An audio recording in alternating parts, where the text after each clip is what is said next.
there's a hypothesis that, and a reality where you get large enough as a consumer brand, like a Fanatics. I think the calculus does change a little bit when it comes to like, some of those in things like a loyalty program. You have to think about it very differently, right?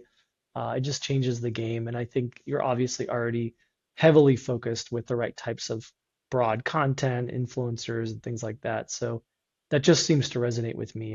I'm not surprised that you're looking at, hey, how do we retain and support these customers where they are literally? Yeah, and I think there's still some value, to the loyalty players because they do have massive audiences and they do have a ton of data that they're sitting on top of. And I think you just have to be smarter about how you work with them. And that's where, we've as we think about the ones that we want to partner with, we really want it to be about, okay, let's dive into your audience. And it's like, are there people that don't work with us that you can promote us to?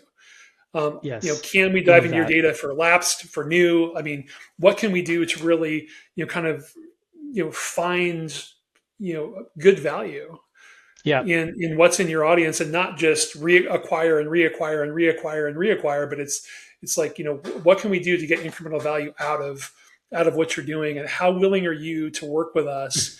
And there's some that are definitely better than others. I mean, there's a lot that just want to sit back and collect money. But when there's Capital One's been really good with us in terms of being willing to sit down and say, "Hey guys, what are you looking to do? yeah, What's the value for you?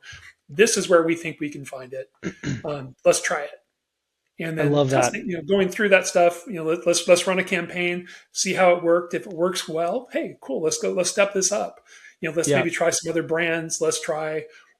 Let's take a look at different audiences that we might be able to hit. yeah, Maybe we want to do conquesting. Maybe I mean, and that's I think where those brands can be really interesting because they do have so much data. They do have such a big file that they can work to. But I don't think that you can just be kind of have them on autopilot and just sit there with it with a high payout rate, especially if you're competing with your own loyalty program.